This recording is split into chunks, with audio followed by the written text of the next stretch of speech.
we expect a celebration, 150 years celebration. In this same time, on the national level, we prepare big festival, Czech Sled. We prepare it one time through 6 years. We are planning to be big celebration for us. It's on the national level. We have last weekend, we have General Assembly where the leaders was confirmed, was elected as new period 3 years, include me, and on the international level we are long time member of ISCA, and now we enter to project Santé. Responsibility of this is under Mr. Dostal, is the chief of international department.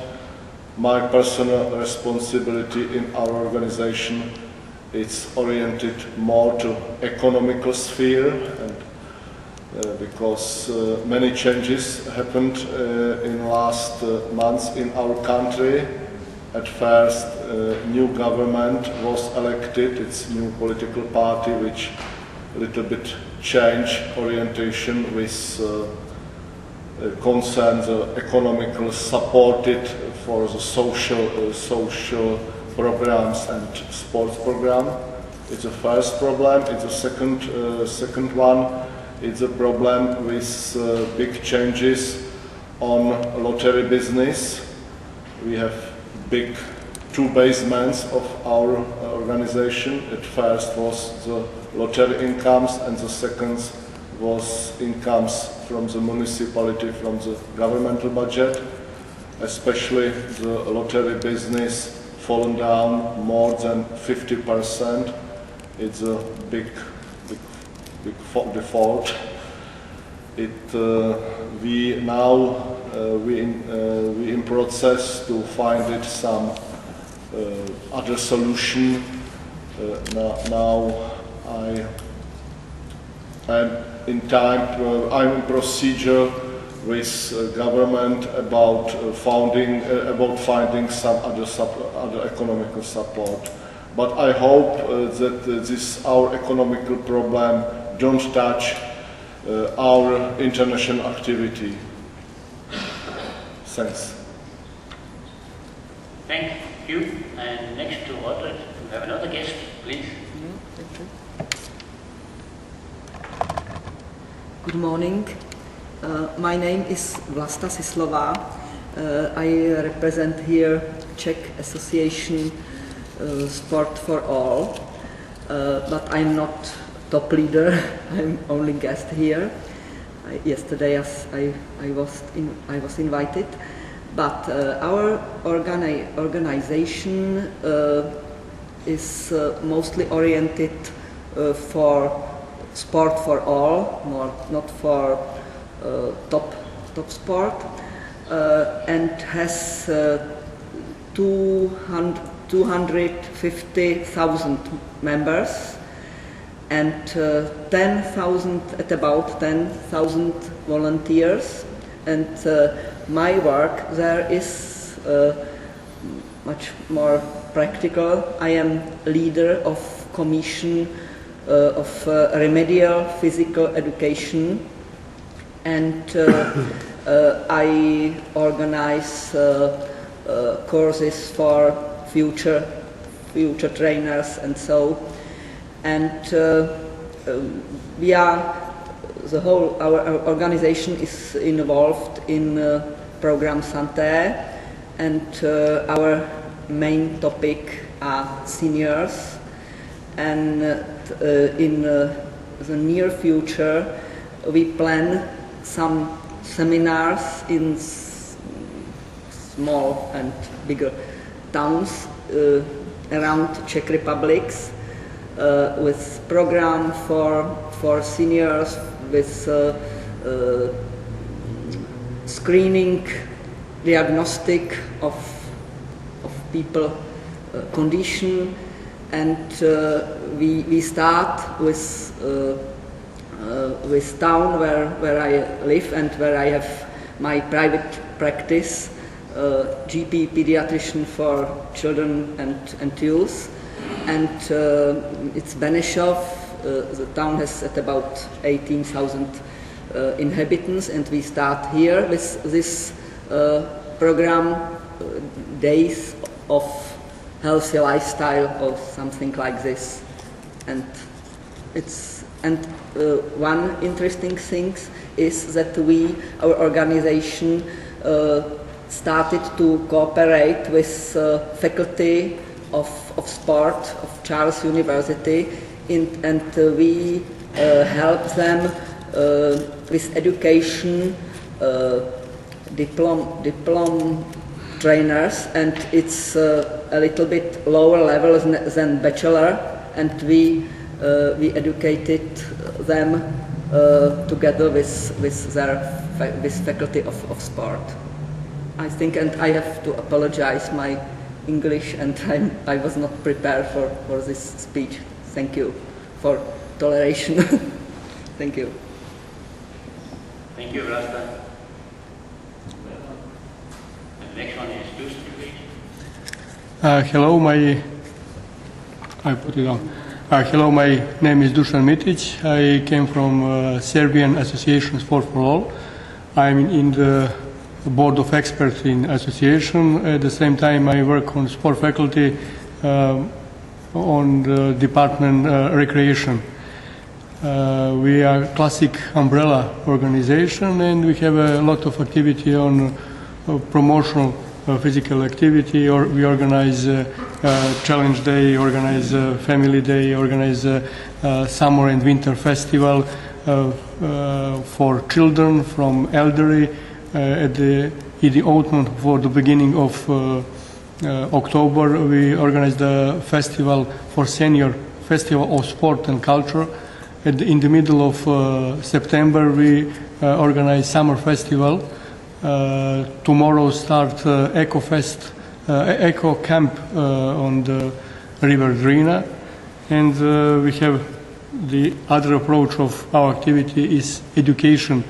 We cooperate with Faculty of Sport and Physical Education, and permanently working with professional and at the same time with the voluntary new trainer.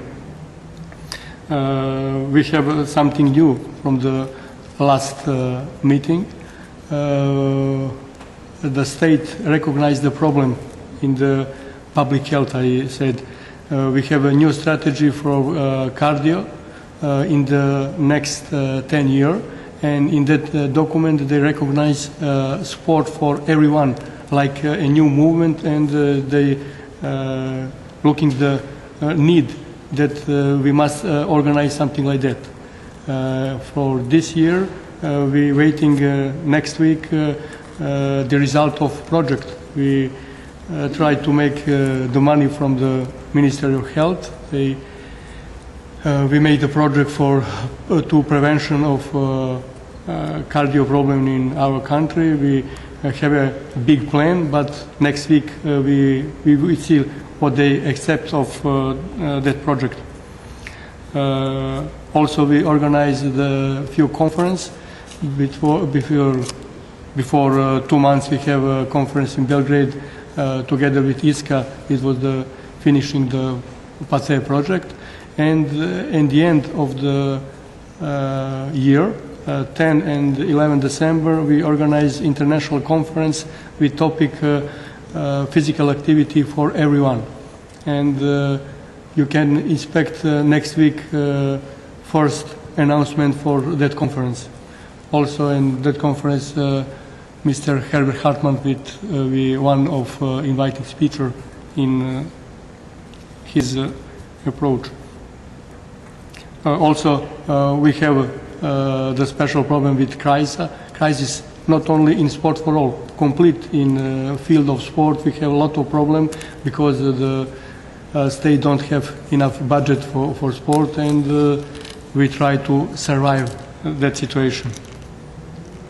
In our organization, we have election before 2 months. We have a new board and we have a new president. Our new president was ex-Ministry of Sport. It's very important for us because he have the strong political position and he well known in the field of sport and in the field of politics, and we hope it will be good for our organization. I think it's enough for today. Thank you. Thank you. Estimate? On the program Sport for All Serbia, Mitić is president expert team, expert committee. Is speak Every details. It's okay. Thank you. Thank you. Rado? Representing the biggest Slovenian Sport for All Association, Sport Union of Slovenia, with a long tradition. We are the successor of former Sokol and also the Partizan Slovenia. And we have now approximately 100 to 110 active member clubs, with approximately 60,000 of active people. And in the focus is our work. Now time is healthy club, with which we want to promote quality and safe work inside sport organizations. And we succeed to find a partner in this program, a health insurance company, which is very much interesting for that. For this time of crisis, it's fine for us because we can find a very good connection with the state, because they cut in the investment to grassroots sports. It became lower and lower, so we can look for the future to define the new system, how to be economically independent, or to quit with our work, because all the figures in our country shows us that the Slovenians are very much active. The figures shows us that 64% of Slovenians are active, but I don't know if that is true. Maybe they think they are active, and the state, when we speak with the authorities from the ministers, they said, okay, we do it all the things because we are in the top in Europe with the active people. What to do for the clubs? We have to close. We could close the door then, but we don't want to close the door, and we will we will continue with the work also in cooperation with such kind of organization like ISCA is. We are every year in cooperation with ISCA with some programs. Also, this healthy club was the part of PATE program. We are also in the SAMTE program, and the cooperation also with our friend from former Yugoslavia is very good. Also with the Italian WISP, with Catalan Dubai, with which are in contact many times, and just now we are investing in one facility in Ljubljana. Every year approximately 500,000 euros, but it's a lot of money, and it's not easy to find this money.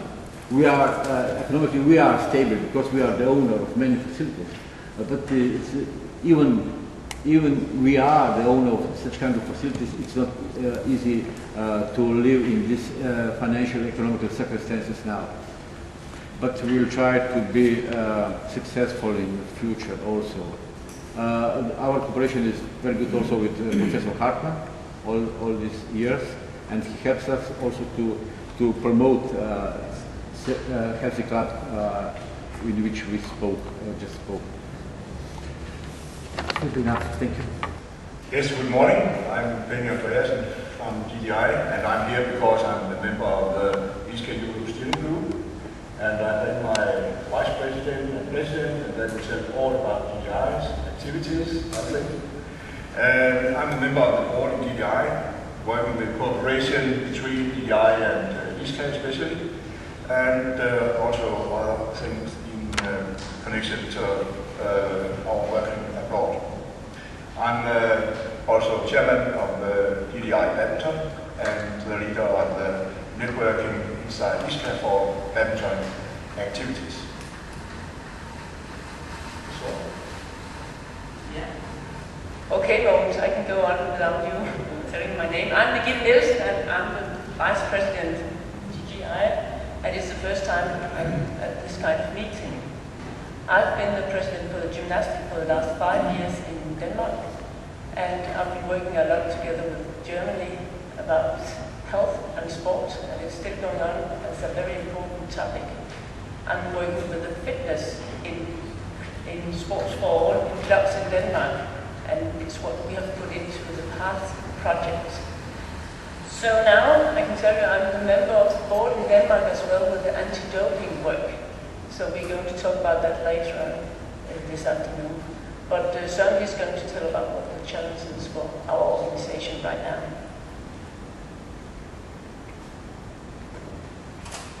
Yes, and my name is Søren Møller, and I'm president of the DDI, who is the Sport for All organization in Denmark, with 1.5 million members.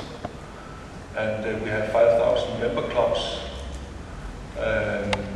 We have managed within the last 5 years to raise the number of members with 100,000. And that's because we have working very hard to modernize this organization. I think one of the challenges we have when we talk about voluntary work, that we also have to realize there's what I sometimes call a natural conservatism connected with voluntary work. Because you go into voluntary work in a club because you like the club, you love the club, you've been raised in it, but you're not perhaps developing it.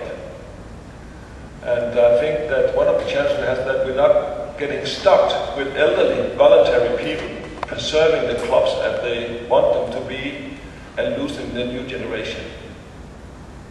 Because they have other ways of thinking, other ways of managing, other ways of working. And I think that's a challenge. And we are really working with that because it's a difficult balance between recognizing the people spending their time, but not accepting that the most important quality is that they have the time. There has to be more in than that. But I can see that as discussion among voluntary organizations in Denmark. How do we deal with developing our organization with the right people, with the competence to do that kind of development and not getting stuck with all the people who want to be there because they have the time?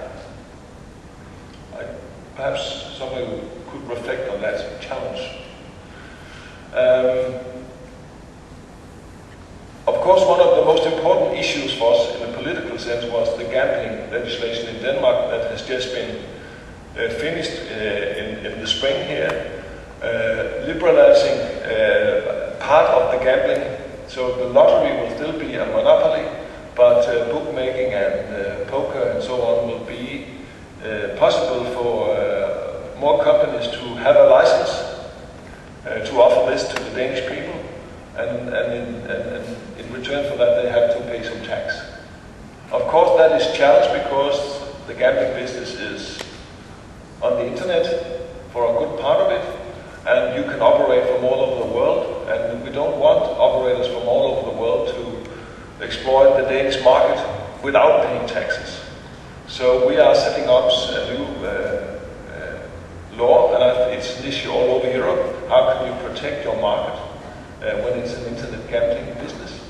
And we are doing the same as in the other world countries, that we try to close down the internet pages, to stop the payments from the banks and so on. And we are very excited whether it's going to be efficient or not.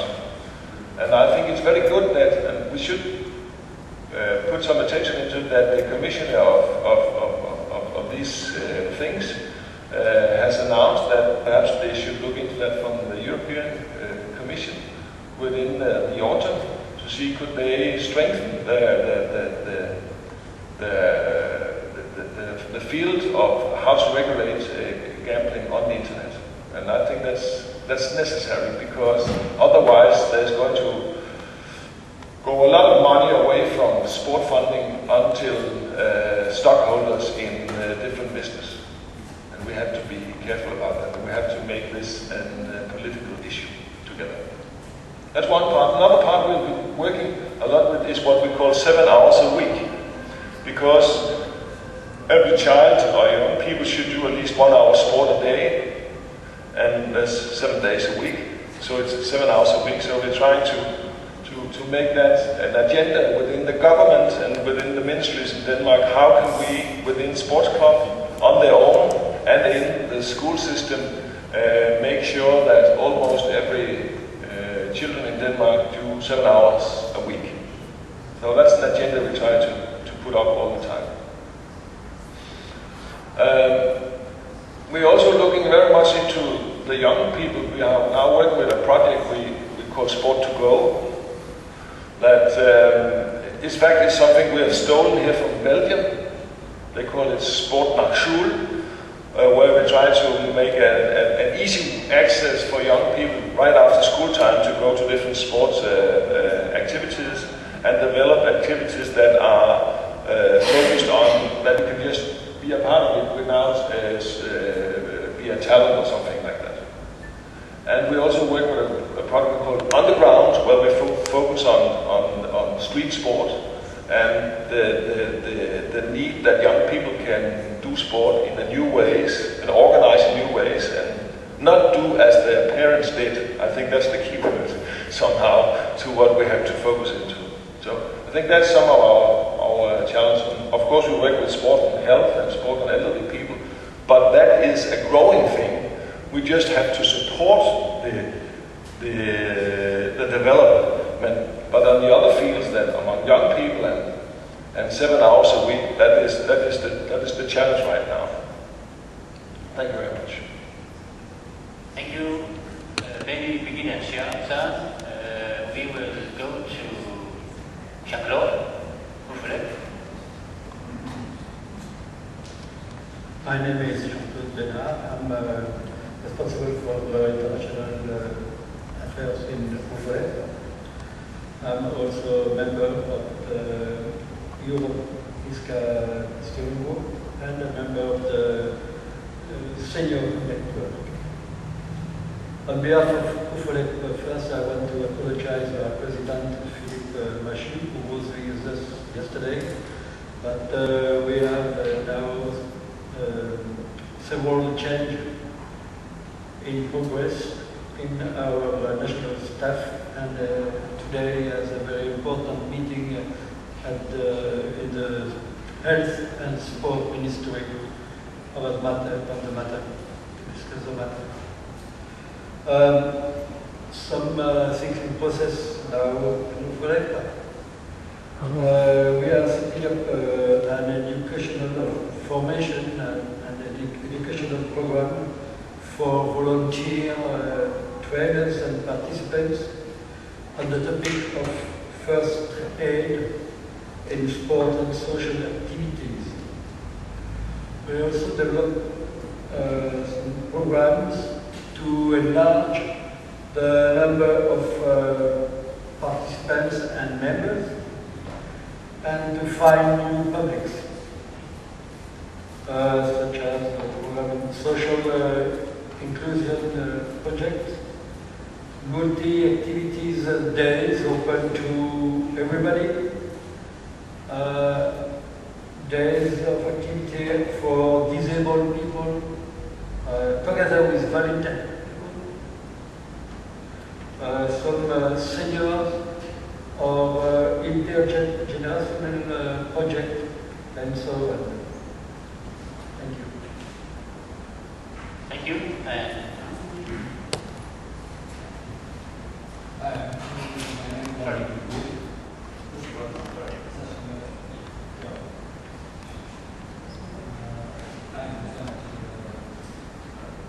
Can you please put the question?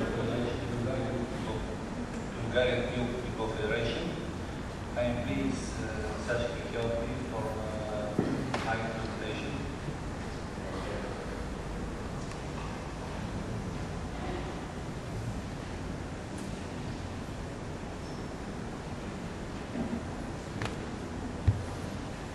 Moi, je parle français.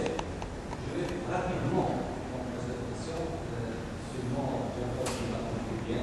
Excusez-moi, seulement en français et en italien. C'est dommage.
Thank you for your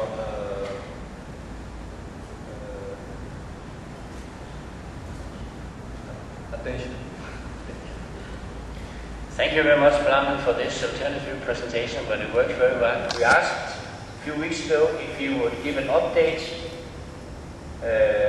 or give an introduction to the point on social inclusion on sports. And Bart was so kind also to offer to give an update on European Union, European Commission, what has happened since Madrid, Sport Forum in Madrid. So we decided to accept that kind of offer, and would like to welcome Bart for an update on European development since Sport Forum in April. We might, from Filippo and my side, comment on it, but Bart is used to the ping pong system, so he will be sure to adapt to it. Later, Bart will give a presentation on the sport and social inclusion topic, but that will be after the lunch break. So please welcome Bart Høyen.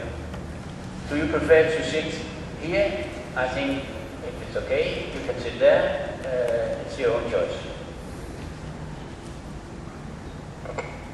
No, it's okay for this part to be here. Then in the afternoon, I with my PowerPoint presentation make it easier to sit on the other side. First of all, thank you very much for the invitation, and also to plan this meeting on a non-football day. Thank you very much.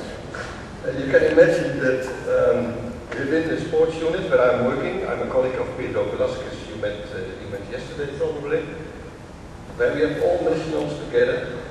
This World Cup in every sport, but especially of course in football, gives a lot of discussions and food for thought.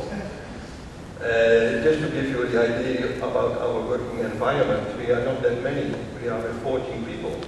But there is somebody from Italy, there's somebody from Holland like me, there are people from Belgium, there are people from Denmark, people from Slovakia. And once my Dutch team has to fight the Slovakian team, you can imagine a special environment on our corridor in the office. Anyhow, thank you very much. I'm more specialized not in health, that's why I wasn't there yesterday, but more on the social and educational subjects. I will tell about that this afternoon a bit more. But of course, I could also brief you about the general development going on. And I don't know if you are all aware about the state of play before the forum, but anyhow, we started the 1st of December 2010 with the famous Lisbon Treaty, which gives us a sports responsibility or competence, like we say in our jargon. And I think it's interesting to see where we are now. Because once there is an article, it doesn't mean that it will be implemented automatically. And that happens before in sport. There were a lot of discussions even after the Amsterdam treaties and the Nice treaty in France. A lot of ideas about bringing sport on the European sports agenda, but it didn't lead to anything. Yes, it led to the European Year of Education and Sport, and of course with some other programs open for sport, but it was not really a sport agenda or a sports policy like we say. So, where are we now? We are very busy in drafting a communication, which I should translate again, because if we are talking about communication, you have a different idea about it, I think. Communication is a policy paper in which the Commission is explaining their plans. So that's the responsibility of the European Commission, where I am working. So the Commission is preparing a policy paper on sport, on a sport agenda for the future. We are almost finishing the preparing of that document, and you can say that the 1st of June, or maybe even this period, we are finishing the consultation phase. Maybe you were aware, maybe you were not, but there was an online consultation going on sports and Europe, and it was interesting to see because we discussed with our colleagues what would we expect from any response on such a topic as an online consultation. And they said, no, you should be happy if there are 100 or 200 reactions or something like that. I can tell you that when we closed our online consultation on the 1st of June, 1,300 reactions were there from all different member states. So not only organizations, 1/3 of this number were organizations reacting on national side, on international side, but there were a lot of citizens or students in sport or people interested in sport responding on this online consultation. I said 1/3 was of this consultation was based on the input of organizations, and they had the opportunity to add something more than just replying on a closed questionnaire. We are now analyzing that. We had, of course, the forum, where, unfortunately, because of the volcano ash, not many people could attend. But ISCA was there, some of, I think, West was there, some of the organizations from Southern Europe were definitely there, and we were fortunate that our commissioner and our director general were there because they were already there in Spain for another meeting. So it meant that it was an interesting meeting, and we published the report of this forum on our website. Now, to inform you about all sorts of procedures is very interesting, of course, but it's also about the content. And we are quite happy with the content as far as we analyze all the issues now.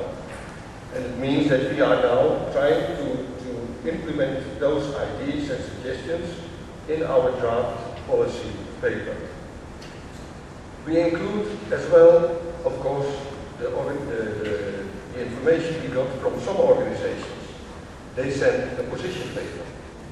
So some organizations took the opportunity to send them a position paper, how they think about the priorities in sport for Europe in the coming decade. So, at the moment, end of consultation, some bilateral contacts are still going on, but it's almost finished. And it means that you could say that the Commission, on the side of the officials and the fonctionnaires in French, have now developed a draft. But that's always the first stage, because then the Cabinet and the Commissioner, let's say the political part of the Commission, starts to discuss the issue. It's also the moment that we have to discuss all the issues with our colleagues of other Director Generals. Now, if you remember the white paper well, you've seen that many subjects are linked to other issues. It's about free movement of people. It's about gambling or match fixing. Those are subjects not in our competence, not our responsibility. So we could formulate plans, and we did it already, together with our colleagues. But now there will be a sort of inter-service consultation, how we call it, where all our colleagues from different DGs, if it's about environment and sport, our colleagues from environment will come in. If it's about health and sport, our colleagues from Santo, the DG about health, will come in. And we're going to discuss what they think is acceptable. And it's also about state aid. It's also about the issue about gambling through internet. That's one of the reasons why I cannot tell a lot about the content. You can tell, okay, there will be a subject on these issues, but I cannot foresee what will be the opinion of our colleagues, and of course we should take them in account and put them in the paper.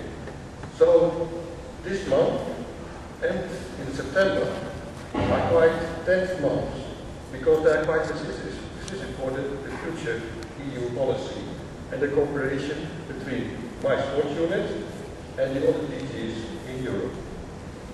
So in fact, the first political discussions are starting now with our colleagues from the cabinets, with the commissioners from the different DGs. That's one stage, because then we are not there. It should also go for the council. And then, you know, the council is in fact representing ministers of all member states.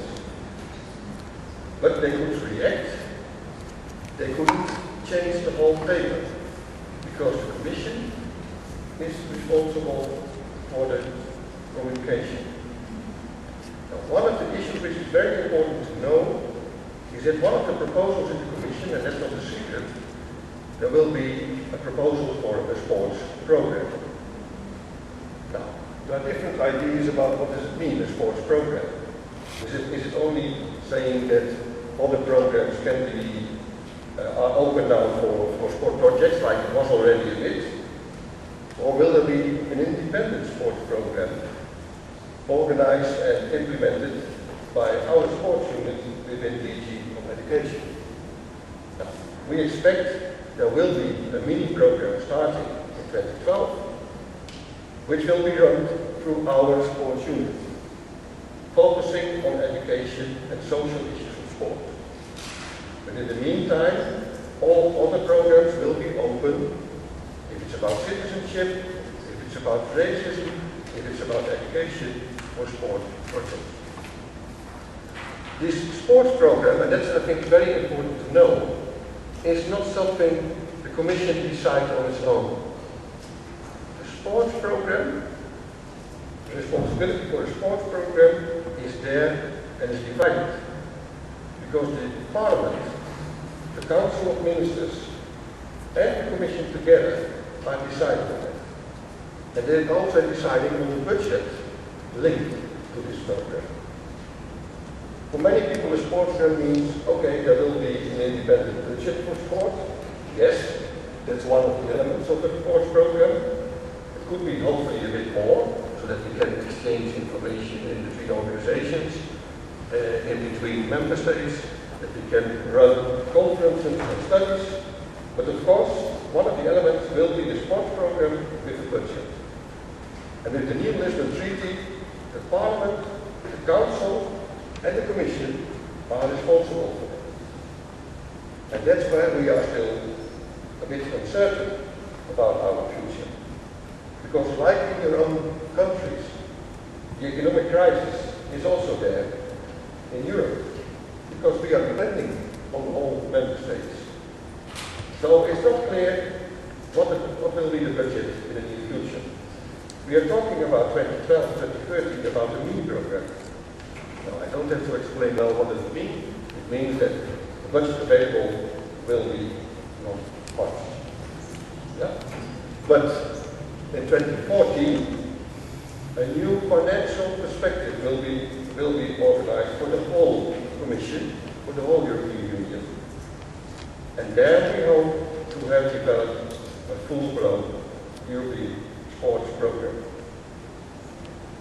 One issue I want to stress as well, to ask your attention for.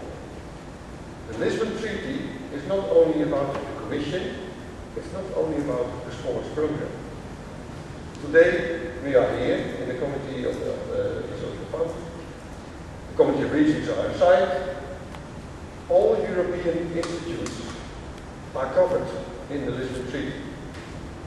So we expect that the sport competence means, and we all already hear this sort of information, we expect that the European Parliament, but also the Committee of Regions, and probably other institutes in Europe, starting to discuss what will be the next steps for sport in the European Union agenda.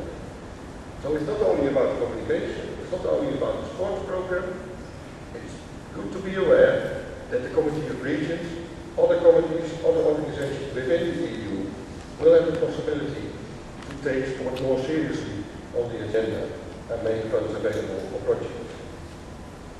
Now, so far, I don't know if I just answered your question to update you a bit.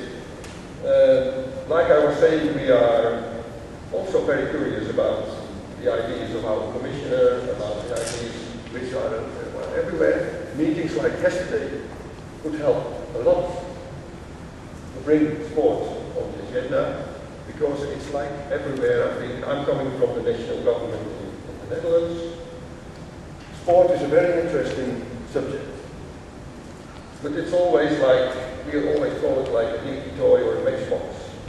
Everything is on it, but it's only small and little if you compare it to the health sector, if you compare it to other sectors. So it's not always having the most important or the most high priority in the political discussions. And it's the same within the Commission. We are very happy with this new article, we are happy with the sport, but we are also aware that we have other colleagues running also their programs, and that we all have to divide the same budget here. Thank you. Thank you very much, which is also part of our position paper, with 100 million more Europeans active in sport and physical activity by 2020, was very directly supported by the 3 MEPs who were there, and also with other MEPs with whom we have met. It was also supported by other organizations like European Cyclists Federation, European Health and Fitness Association, the Federation of the European Sporting Good Industry, and the Healthy Stadium Network. Later today we will discuss how this list can be longer of supporting MEPs and organizations for this vision. And I also think that you can clearly see the idea in the vision. It's not only sport, it's physical activity, and this is an open approach that we hope also will be easier to explain and to climb the agendas in your in the other sectors of the European Commission. Because of course, if it's only sport, it's limited. If it's sport and physical activity, it's wider. And tomorrow, the first test will be at the European Platform for Action on Diet, Physical Activity and Health, where I have the chance to bring forward this vision, and this is in fact testing if the wolf and the lion can sleep together. So it's a test, but a promise from here is later today we will discuss what to do. One proposal will be that the conclusion from yesterday, the support from the MEPs and the organization there will go as a direct, I use the word now, informational communication to the cabinet, to the Commissioner Vassiliou, just to underline that this is not only a statement from one organization but from various stakeholders in this field. So we will of course copy you, but one proposal will be and also go directly to the cabinet. Questions or comments to Bart's introduction? He will be here during lunch and also after lunch. Then I would like to say thank you very much for this introduction. And we will have a little coffee break now. It's in the room. It means that the only reason to escape the room is if you need the toilets, they are outside. But we will try to start again in 10-15 minutes. Thank you. In the health question, especially sport and health, how is it dealt with in our organizations? So please welcome Herbert to introduce this topic for us. Thank you. Thank you, Mons, for your introduction, but I don't agree with you that it is a new topic. It's an old one, a long-lasting one, but never-ending story, I think, also. When I got the task to talk with you about this topic, at first I was not sure what to tell you about this story. But at least I came to an idea, and I hope I can explain a little bit, and at the end I hope you will see why it is important to go a little bit more deeper in this topic. Yesterday we got the message from one of the statements. I don't know exactly who mentioned it, and I think it was one of the ladies mentioned movement means health. Perhaps you remember. For me, I thought a little bit about that, because for me it's too easy to give this answer or to give this statement. And I would like to make a question mark behind it. Make all movements health, or the other way around, what kind or what form of movements will provide health effects? I think we have also to deal with this question. Of course, we know any form of physical activity is welcome and may give benefits for better health. But we know also today that special forms of physical activity can provide more and better health effects. And this, for me, is a strong invitation to the Sport for All associations to deal with this question more detailed. Because Sport for All, and this is one of my theses in the presentation later on, can provide more and better health effects than other physical activity providers. So, and we should put this argumentation, the reasons for that, to the fore. And the Sport for All organizations should take the leading position in the field of health promotion.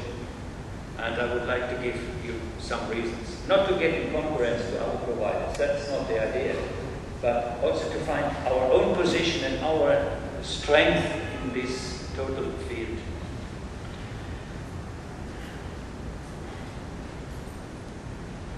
I think I will not comment on this picture. You are all aware of this. But I would mention two very important European documents on physical activity for health that could be recognized as pioneering for health-enhancing physical activity concepts and programs. I hope, and I'm sure all of you know those very important political documents. One is Steps to Health, the European framework to promote physical activity for health. It's already published in 2007, and the other one, new, a little bit more new, the EU Physical Activity Guidelines. I think those are very important political documents we can argue with, and we should take them. Apart from political documents, also a lot of governments, public health system, and also Sport for All organizations had provided numerous programs and projects. All of you are aware what is going on in Europe, but also all over the world. And moreover, Sport for All association sometimes legitimates itself far-reaching with this health objective in its importance for public welfare and trying to get support by public funds. That's always our argument to try to get it.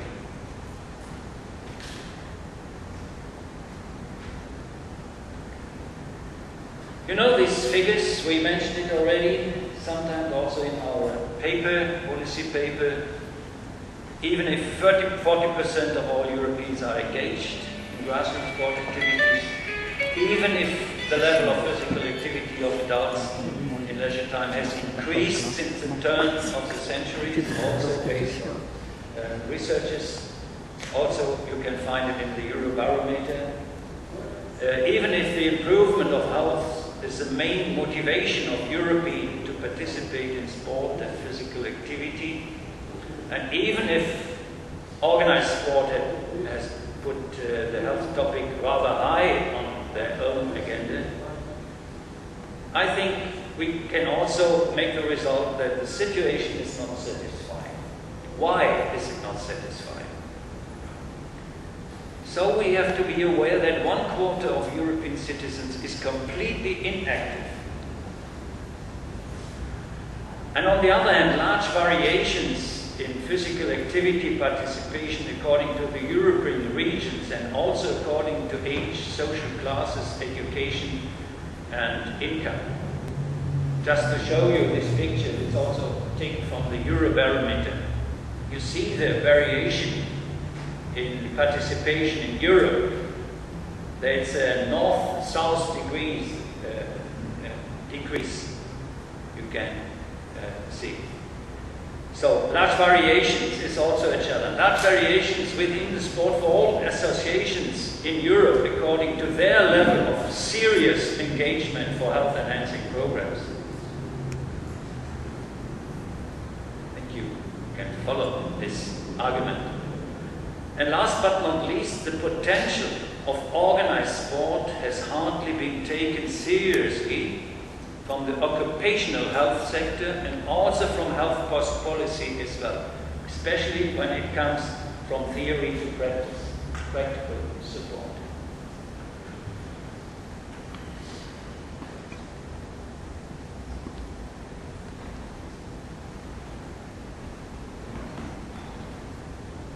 I will come back to the European Physical Activity Guidelines. They assign even more organized sport a prominent position in regard to the improvement of health-promoting activities. And the last sentence, this is a challenge for us, and that's the most important part of this quoting. A major future challenge for the organized sports sector should be to offer high-quality related exercise programs. How to understand this message? This strong invitation for the Sport for All organization. There has to be a background on that.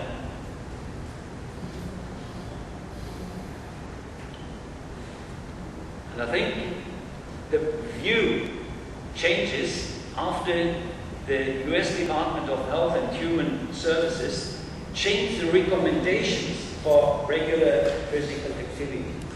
That's a big change. It's quite new from 2008, and you should read it rather carefully. In particular, the findings showing additional benefits of vigorous physical activity beyond those of moderate intensity. The former recommendations were mainly based on moderate intensity activities, half an hour per day, or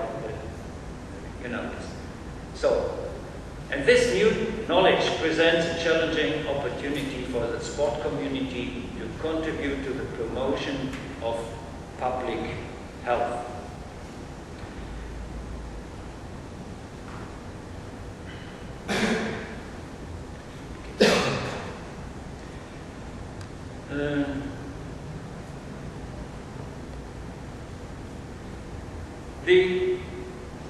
To deal with this topic is not new. I didn't agree to my president. We started already 3 years ago with this program, the ISCA health program. That's a document about the overall objectives. I don't want to go through these objectives. You can read it, it's on internet, and you can always have access to our program.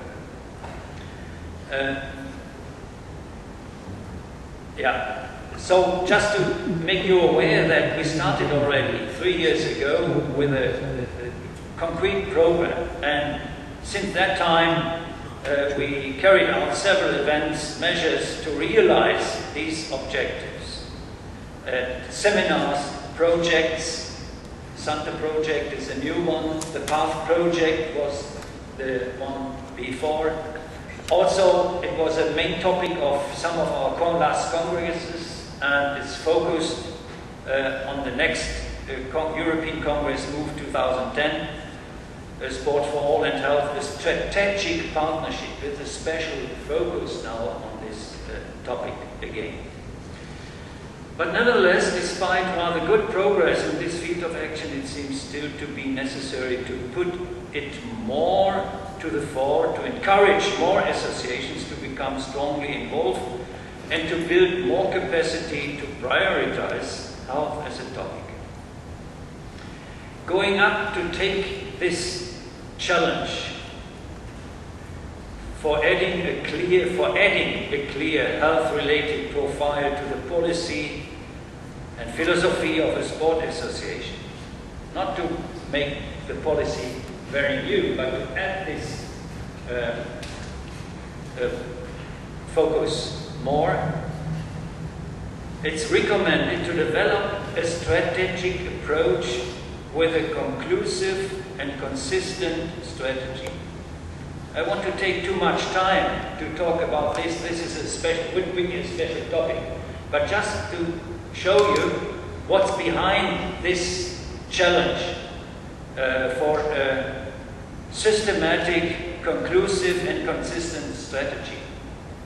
So you have to deal with different components, and to have to include it in this kind of strategy.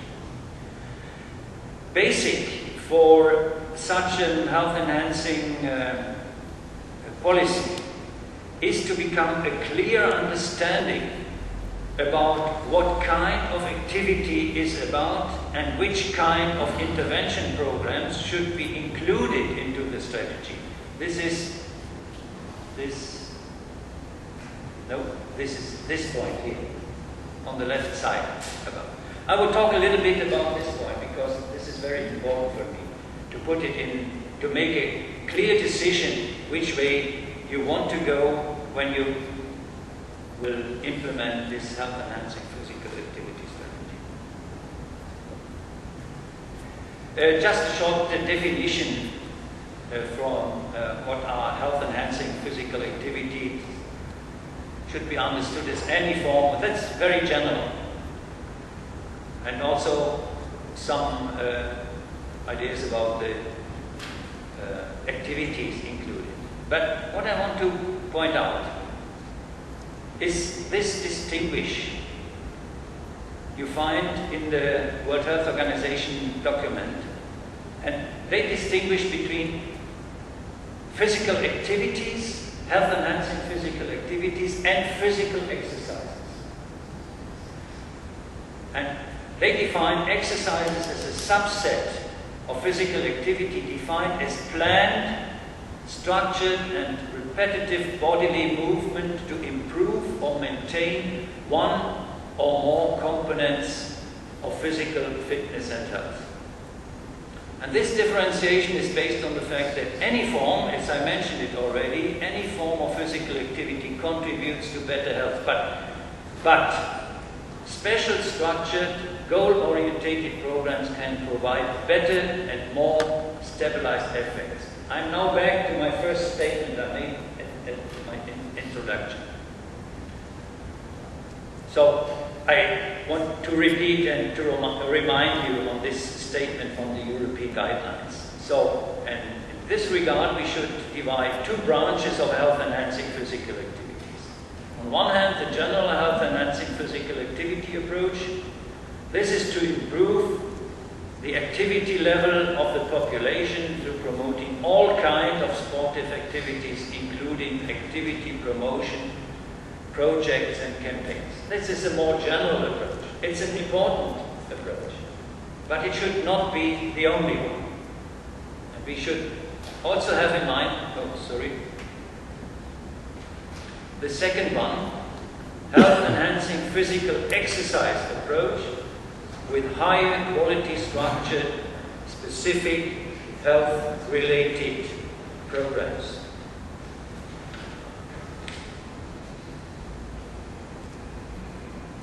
We have some good examples from ISCA members for the success of this field of action. So for instance, DGI, SUS, DTV, for this second approach. We have not so many examples, but we have some few in our own organization.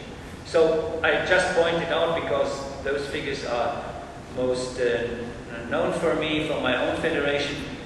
72% of our 2,000 gym clubs offers this special health-enhancing physical exercise. That's a very high proportion. 20% of all sport activities within our federation. We have more than 20 sport activities included in our umbrella organization. 20% are those kind of activities. So I don't want to talk to go too much in details. The reason I pointed out these figures is that you get an idea how important this field, this approach will be for our future challenges. I think when we try to improve our policy and our activities in this field of health-enhancing physical activities, I think in our days it will be much easier to implement the perspective and to build capacities than it was 20 years ago. This was the time when we started in my federation to deal with this concept. I think the individual and social consciousness for fitness has improved. The national and international political documents can be used as door opener, and they recognize sport organizations as a competent partner. That's an important message, that they do it. The health sector has become more open. The health sector, the occupational health sector, the public health sector, also the health policy, has become more open to accept the sports sector as a competent stakeholder in the field of health prevention. It's very obvious. I can give you a lot of examples of this. But this process has just started. It's quite new. And in some countries it has not happened until now. The way sport federations see themselves and their social political responsibility has changed to a large extent. Ask yourself, what was your policy 10 years, 15 years ago? Was it so strict related to the health aspect? The progress and the experiences of other sport associations can be used for own strategies. That's all what I want to explain and give you an idea, and I recommend to be challenged for capacity building in the health perspective, but do not do it by chance and half-hearted, do it considered, do it systematically, strategically, and your investment will be rewarding for the benefits of your organization. And that's also an important message. ISCA will, as much as we can do it, assist. Thank you for your attention. And last but not least, very concrete recommendations. Join the ISCA Health Network. Take actively part in the new Santa project, actively part. Obtain more and new knowledge and experience by participating in the MOVE Congress Sport for All that help a strategic partnership. Thank you. But to political point of the sport exercise, I think first, in Europe, expenditure for physical type oriented to wellness and health must be public expenditure. It's a European model. Also, if with the participation of the citizens. Two, we don't want public funds in an undifferentiated and in an assistantialist way. Our organization don't want this way of public funds. The European Union established requirements and standards for sport activity healthy oriented and define technical competences to trainer and operators. Three is a problem at the moment. National health systems might validate guidelines on the use of physical sport activity healthy oriented for the prevention of important pathogens from ECT. I think we must put in connection funds with goals of reduction of the expenditure for drugs and hospital service. This is evidence-based activity. There is evidence-based activity if it exists a relation for less spend in drugs and self-hospital service. I think we must agree at European level for joint goal with scientific society of doctors, of specialists. It's possible to agree with this.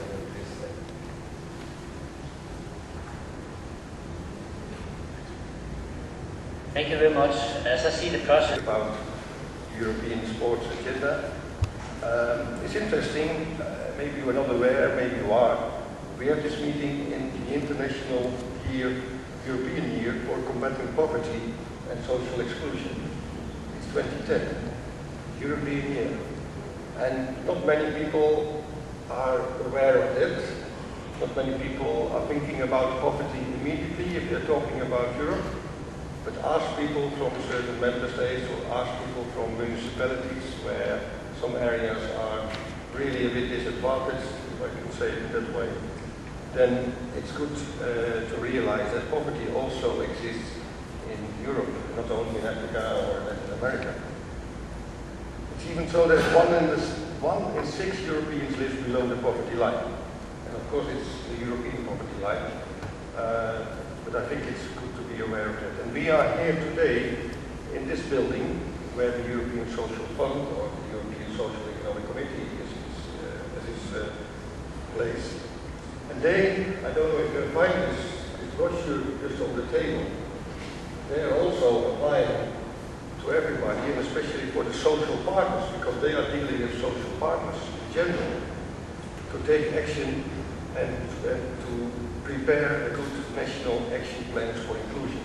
So also in your countries, actions are taking place, maybe more focused on homeless people or other certain disadvantaged groups.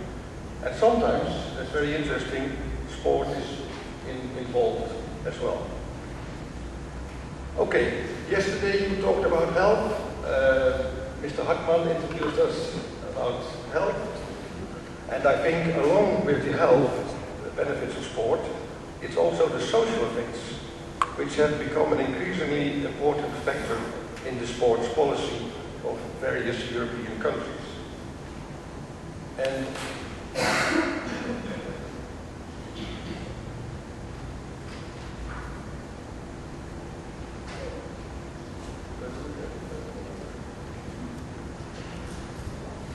And I want to introduce you a bit about sport and social inclusion. In the sideline, I'll inform you about what sort of actions are taking place in Europe, especially from our initiative, from the European Commission. I come back to sport and social inclusion because of this call for proposals, and then finally maybe we can discuss some future prospects.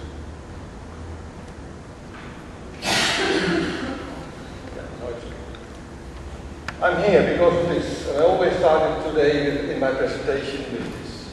And if you read this Article 165 of the Lisbon Treaty, you understand why social inclusion is a very important issue for the European Commission and for the European Union. Because it says that the Union shall contribute to the promotion of European sporting issues while taking account of the specific nature of sport, the structures based on voluntary activity, and its social and educational function. And for your information, we include health in the social function of sport, but if you're talking more in general about the social and educational function, it's about social inclusion and equal opportunities and education in sport. So that's the debate.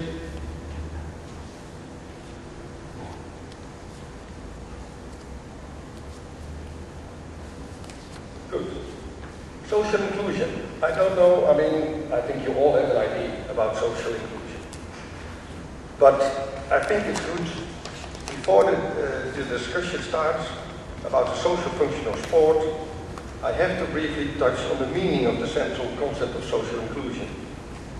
And I don't know about you, but I sometimes get confused as well, because we are using social conclusion, social integration, social capital, social cohesion, and it's even with policy papers or academic papers, it's mixed, and you don't know exactly if there is a difference between all those concepts.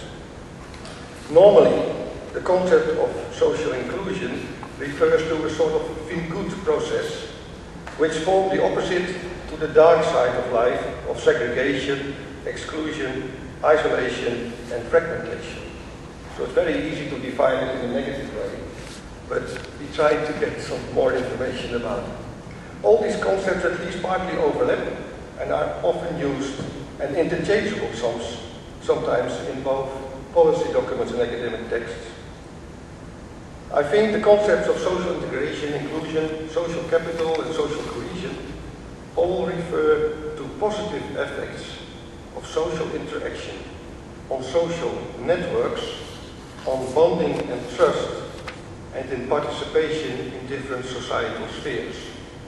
So if you are talking about social inclusion, a human being should be in a position in his environment to have social interaction, to be part of social sustainable networks, be part in a network where they can get bonding and trust, and they should participate in different societal spheres. In sport, we really have a strong belief that we can benefit, that we can contribute to to those objectives, to those indicators for social inclusion. It's in two ways I have defined it. It's because of the sports organizations, so it's because of the structure that there are clubs, there are sports schools, even there are sport events coming back again and again, which are functioning as a sort of modern meeting place for people, like churches, like other clubs. So it's an organization of people, and sport attracts many people today. On the other hand, it's about the activities. So the value of sport is also about the activity, which gives the opportunity to make social contacts, establish new friendships, etc., etc. So it's about the form of organization, and it's about activities.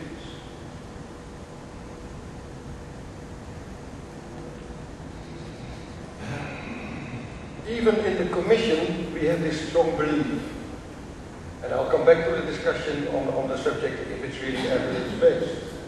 But there's really a strong belief today that we can make a better use of the potential of sport as an instrument for social conclusion. And even we say in our white paper on sport that sport makes an important contribution to all sorts of integrated societies. And then we show to South Africa, or we show all sorts of examples from projects where you can almost prove, policymakers like to say, that it's really positive, it has a positive value. And sport can reach specific needs and situations of underrepresented groups.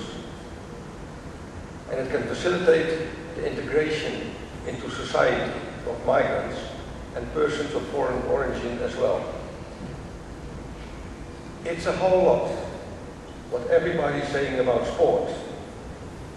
And it's about social inclusion with different groups. It's about the disabled, it's about women, it's about migrants, it's about vulnerable groups, it's about homeless. All groups in society which have a disadvantaged position could be included in our society through sport.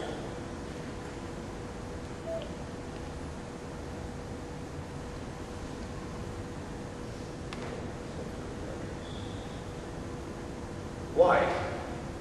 And everybody is aware of it, but I'd like to mention it because it's partly society, it's partly sport.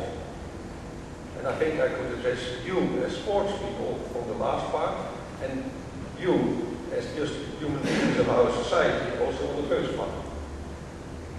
The main concerns people in the Commission, politicians, on local, on international level, is the exclusion of disadvantaged groups, and especially the consequences of this exclusion for the individual, but also, of course, for society. There are even people saying that all sorts of actions of terrorism are a reason to use sport to include people in society because of this great risk of today.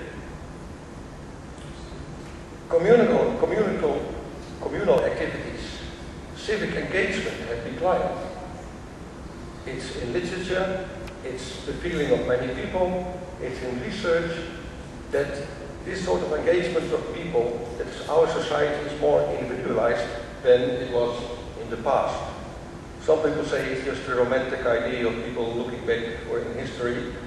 Others are saying yes, there really is, things have changed in society. And there are fewer ties of trust between one another in society. So these are the main concerns of society in general. But of course there is a concern about the participation in sport. Are we really reaching everybody? And are the members not running away for other activities? It's quite popular to say that the youth in Europe is running for all sorts of Nintendos and computer games instead of sport. Social exclusion and discrimination are also part of sport. There are cases of that.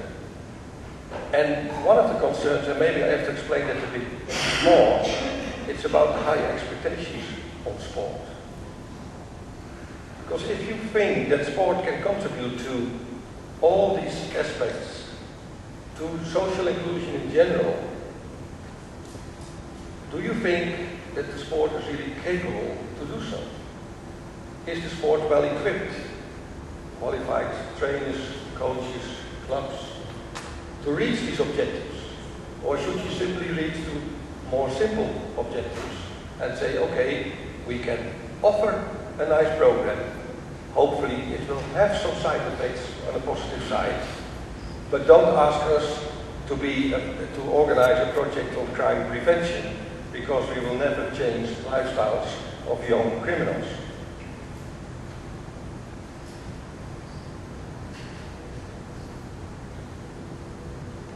What is the state of play? How can you measure how far we are in sport and social inclusion in and through sport? We need some indicators, I think. And of course you can look for participation in clubs offering sport.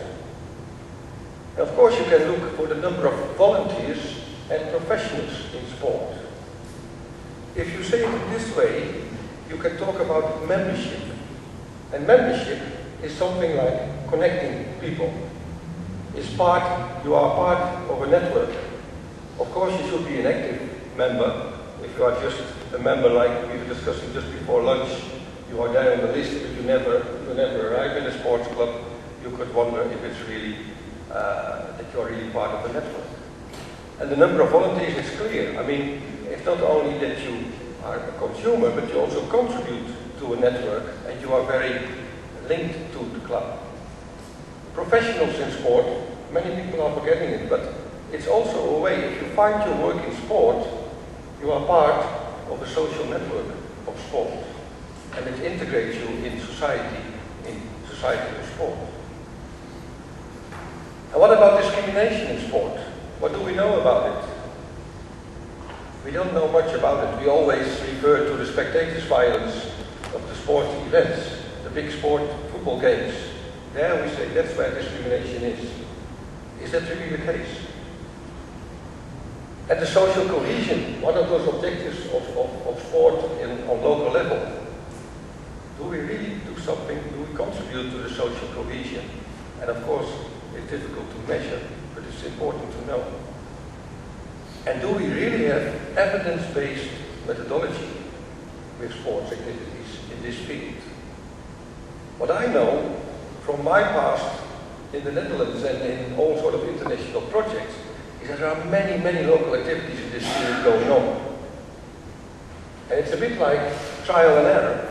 Good ideas, try to cope with certain problems in the area, or just because somebody has a good feeling in a way that a lot of good things are happening. But if you really try to find out what is the strategy behind, is there a long-term vision, then of course there are still questions on that level.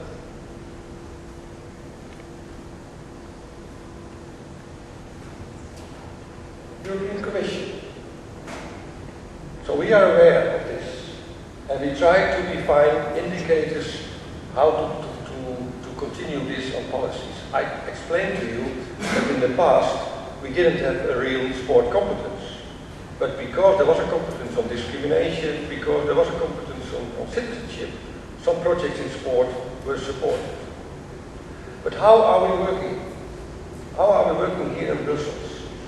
It's long term, yes, I agree, and sometimes it's a bit.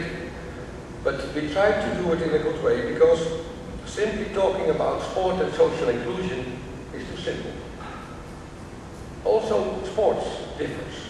You are from Sports for All activities, others are from high elite sport, and it's interesting also to be aware that we had this discussion about health and sport. Then you don't talk about chess, or you don't talk about all sorts of sports which are not very active, or you are maybe because it helps to prevent Alzheimer, I don't know. But in fact, you have to define well what you are talking about. So our procedures, our way of working is that we start studies, organize conferences, we try to support we try to support projects in general, and in this case, a social inclusion.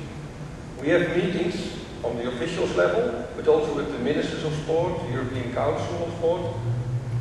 And most of the time we start a working group on social inclusion, in this case, and equal opportunities in sport.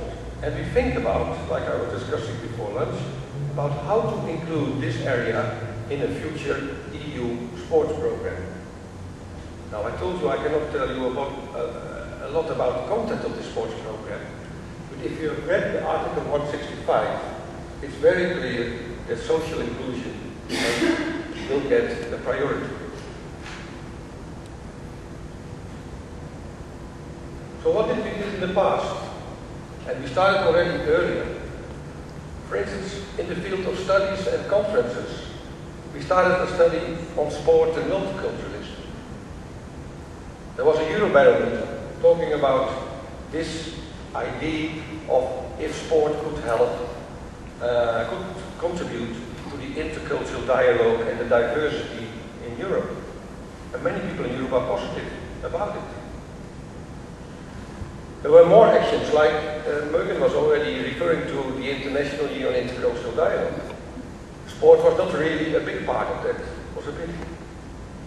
But we started to do some research and to find out what we could do on the European level, because we never replace the national governments. We are there to do some extra actions which could be beneficial for all countries in Europe and have added value. The study on sport and multiculturalism had some recommendations. They are not our point of view, these are the recommendations of the study. And it's clear the first issue, trying to monitor the performance of different member states in this field. But you can imagine that the second issue, and it's not only about the Roma community in Europe, it could also be other different groups which are crossing borders or living in different countries. But you can say, why, that could be a good case for Europe to take attention or to put attention on. There was another recommendation. Why shouldn't we use the national minority sporting culture as an economic tool in the field of tourism, for instance? So there were ideas to help the sports of ethnic minorities in Europe to bring it on the agenda in a more positive way. Now, you can read all these recommendations. Research promotes intercultural dialogue for women especially, and the consideration of establishing a European network. The consideration of establishing, that's typical European language. Because it's not simply saying we establish a European network, now we try to consider and to discuss it with you or with others how it works in the future. There's not a reason, I exaggerate a bit, but there are many networks in Europe already in this field. ISCA could contribute to this, but others are also there, like ENSO, who could help us in trying to define a European agenda on this subject. Yesterday you were referring, I think, to the Eurobarometer, 2009. And it's interesting to see how many people are really active in sport. And that there are really people active in sport and physical activity like this. On the volunteers already, you could start discussing already 7%. Is that really enough? Does it really help social inclusion if we only have 7%? No, maybe it should be more. Or it should be more professionals in sport. This is just a global or a European level. If you look, this picture was just there in the previous presentation as well. The difference between the north, the south, the east and the west of Europe are quite huge. But in the perspective of social inclusion, and it's hardly to read, I think, it's something interesting as well. And that's the difference between health and social inclusion. I want to put it on your agenda as well. From the perspective of health, you could be very happy that so many people are dealing with sport and are physical active. If you see this table, you see that they are very active in the nature, in parks, that they are moving a lot to work or to school, but that only 11% is member of a sort of network. So if you're talking about to be a member of a network. It could be a sports club, it could be a sports for all club, it could be a playground club or whatever club introducing sports activities. The percentage in Europe is not that high. The average percentage is 11%. Fitness clubs, 11%. So those could be networks where people are really part of a group, part of a network. It's very interesting to walk every morning again here in the park in Brussels. But are you then part of the process of social inclusion? It's good for my health, but I won't be a part of a society, of a group of people.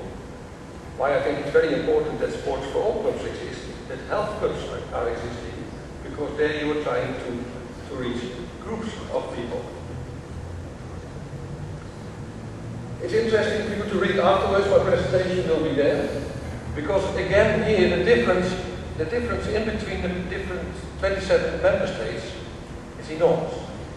I'm coming from the Netherlands. There 25% of the people are member of a sports club, which is the highest in Europe. If you go for Greece or for Bulgaria, only 2 or 3% is member of a club.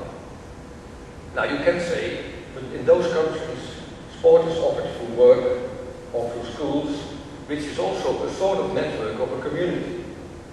But what I want to challenge you is that if you are talking about social inclusion, there should be one other way, there should be a sort of network or organization behind it. Because if you want to bring people back to society, if you want to have people part of society, they should be members of networks. And sport is such a popular activity. We could say that we should challenge the sports movement in Europe to organize those sports people in one or the other way. This is not the official opinion of the Commission. Understand? Please understand well. I try to challenge you through this specific interpretation. It's one of the interpretations of the Eurobarometer. Just to find out what's happening in my country, what sort of tradition we have, how could we use sport to unite positions in sport governing bodies. It's all part of this social inclusion subject. What we did afterwards is that we started last year with a call for proposals. And ISCA was quite active, more in the health enhancing physical activities subjects, but there were also 2 other subjects on social inclusion of handicapped in sport and on gender equality in sport. And WESP, if I say it in the right way, Sport for All in Italy, I'll translate it to my colleagues, has been awarded for a gender equality project in sport with 4 or 5 other partners. So what we try to do with this call for proposals is to test suitable European networks. That's one objective.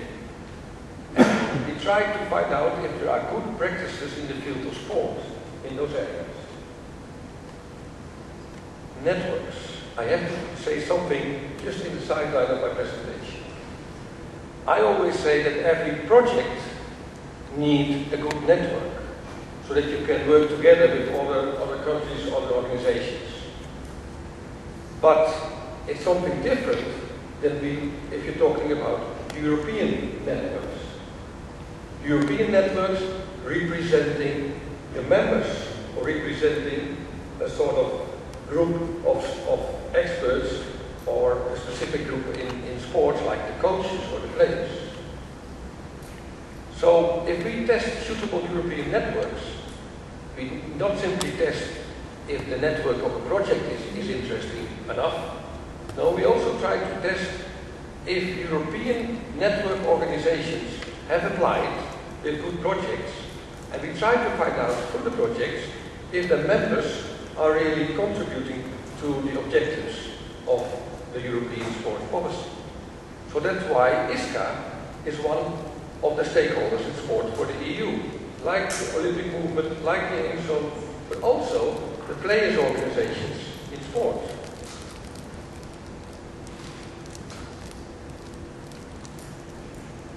In the sector of gender equality and in the sector of disability, sport for people with a disability, 5 projects have been awarded. The Youth Unified Sport is about Special Olympics, and the All for Sport for All, it's about EOSIP, but you could simply say it's together with the European Paralympic Committee. I don't know how many of you are involved in sport for the people with a disability, but it's interesting to know that especially the second project is focusing on a new strategy for All for Sport for All. And I think as a Sport for All movement, you should be addressed to this title and try to find out what's happening and think about how you can contribute to this new strategy for people with a disability in sport. We have written down in this presentation the countries involved.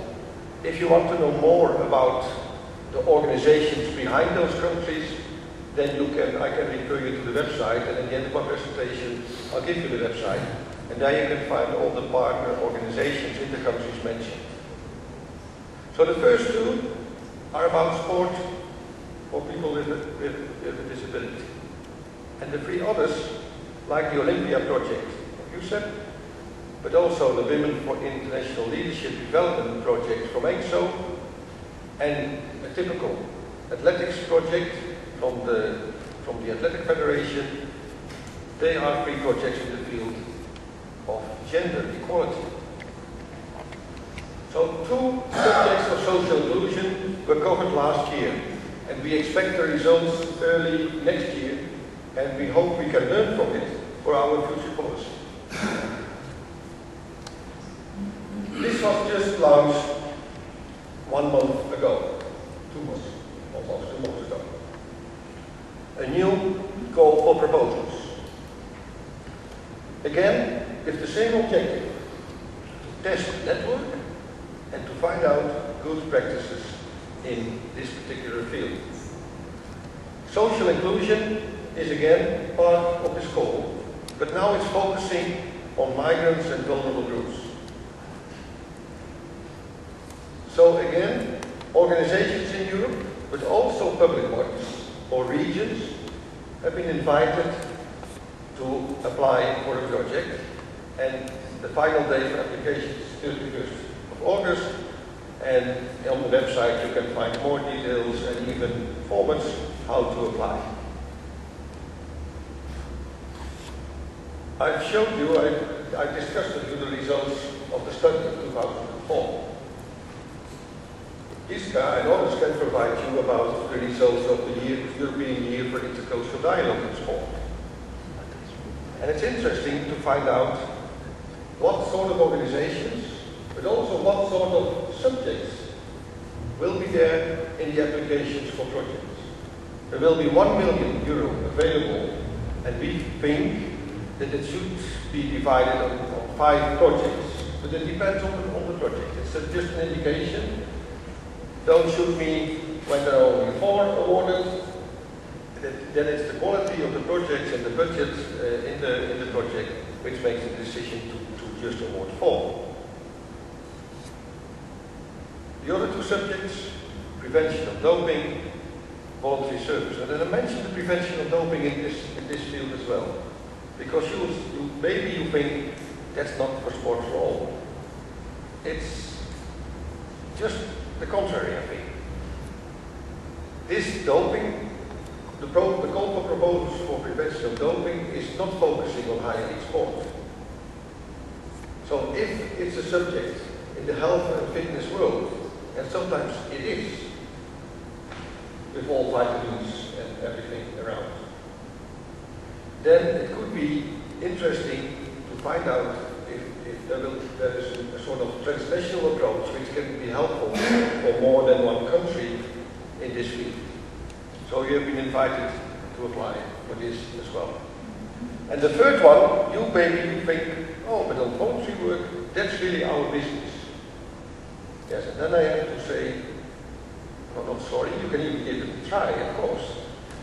But these projects are really meant to give a sort of translation from all sort of legislation and programs on the European level to bring it more, to make it more transparent for voluntary clubs on national or local level.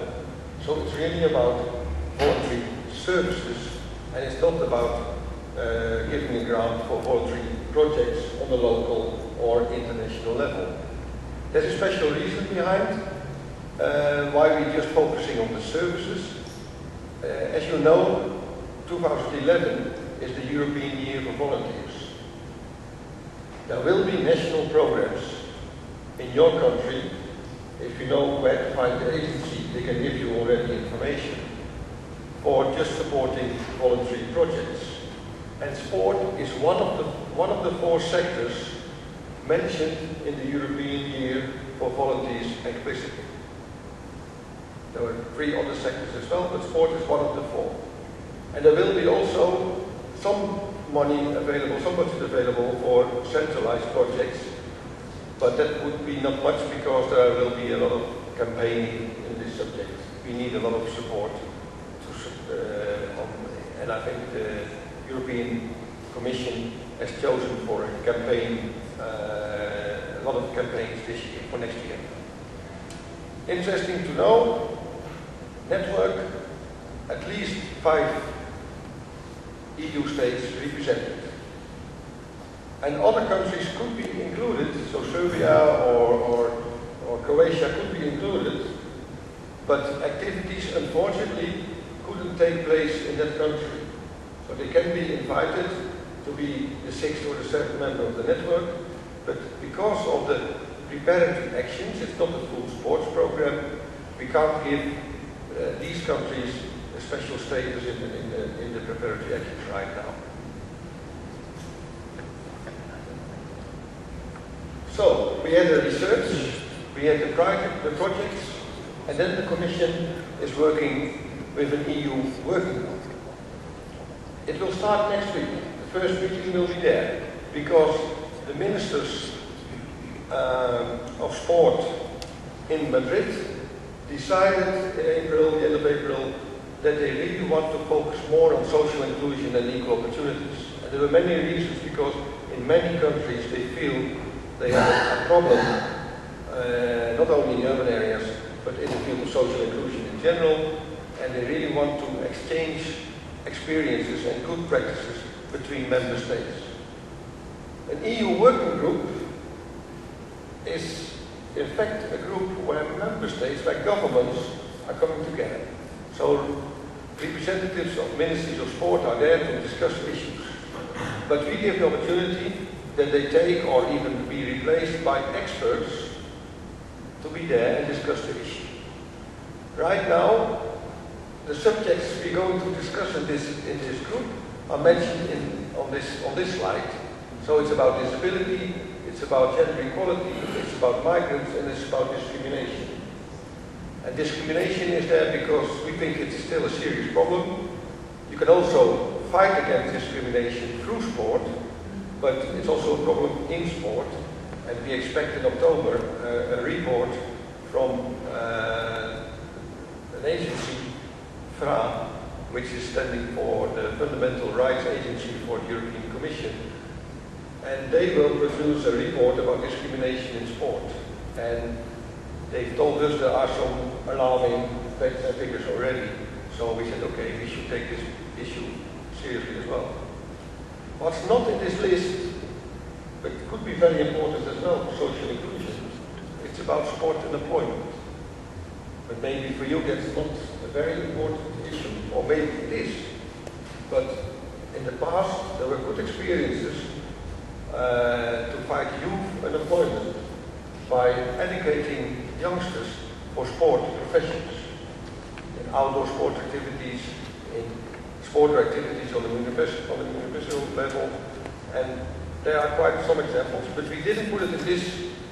The subject is not included in the mandate of this working group because we have another working group dealing with economics and sport, where employment is part of it. I've also included the observers of this working group, and probably, hopefully, I don't know, maybe ISCA could be one of the observers in the future as well. So it could be interesting, especially on the different discussions in your organizations about social inclusion, to have the expertise of your organization as well in this working group. And this working group tries to prepare actions for the future, or try to promote actions through member states, to ask attention for the subject, but especially try to exchange good ideas, good practices, and also lessons learned from bad practices. Because there we also can learn, I think. So the whole issue, you should see, and that's what I discussed with you this morning already, in the European sport agenda. So this discussion, the working group, the research, the projects, will all give information about the European sport agenda and how seriously we have to include this subject in the European sport agenda. And I told you this morning, the consultation is there, or we just finished the consultation. Now we try to find out, and it's difficult for us, but I think it's a good way how the European Commission is working. We do an impact assessment, because we can propose all sorts of actions. But if we have the idea that it's not really effective, or that the national governments or the sports movement can do it themselves in a better way, then we shouldn't do it. And that's the objective of the impact assessment, is to find out if we really have to do something in this field in a certain way. At the end of this year, you can expect this policy paper. I explained something about the preparatory actions. There will be a new call for proposals next year again, and hopefully from 2012 there will be the sports program. I just want to mention again, sport is linked with so many subjects. With health, like you are discussing yesterday and today, but also with youth, with volunteers, with education, and don't forget that sport is so often regional or even based on a local level. The regional funds, the Committee of Regions has funds to support that sort of actions. Of course, not just for the sport's sake on its own. No, it has to be part of a social objective, or an objective in the field of employment, like in Extremadura in Spain. There was a big project started, it was funded by the European Commission, the region of the European Commission, and it was just 1 million included for the construction of a sports center where young people could be educated to be a professional in outdoor sports activities in their province. Just an example how you can include young people in sport by offering them more education. On progress in the social fund where we are now, and even in development cooperation, there are still possibilities through these separated programs. Now I think you are, in ISCA, you are well organized, and your president and your committee are very well informed about all these programs and everything, so you can always find the way, because for some of the people this is always a struggle with all those different programs and different criteria which are there in the field of the European Commission. Just to finish, we are not living in a tower in Brussels and dreaming about the EU sport agenda. We try to listen to you, we try to listen to the sports movement, and of course we can only handle issues where member states agree that we should deal with them. It's very important to know that if the ministers of sport say, yes, social inclusion or the obesity in Europe is a serious problem, then we could start action, and we could support initiatives. We have different working groups on health, on doping, on economics, on volunteers or the non-profit sports organization, on education and training, and the new one will start next week. It's about social inclusion and equal opportunities. We try to have a dialogue with the sports movement. We have a structured dialogue for sport with all sorts of organizations. And there's also something like a social dialogue. And that's where I make the circle around. I started with the social partners from this organization, which is hosting us today. Social partners in sport, maybe not in the field of sport for volunteers, but in the field of professional sport, are of great importance. And sport is no longer only something in small business. Even if volunteer organizations are organizing big events, there's money involved, and there are different parties and stakeholders involved.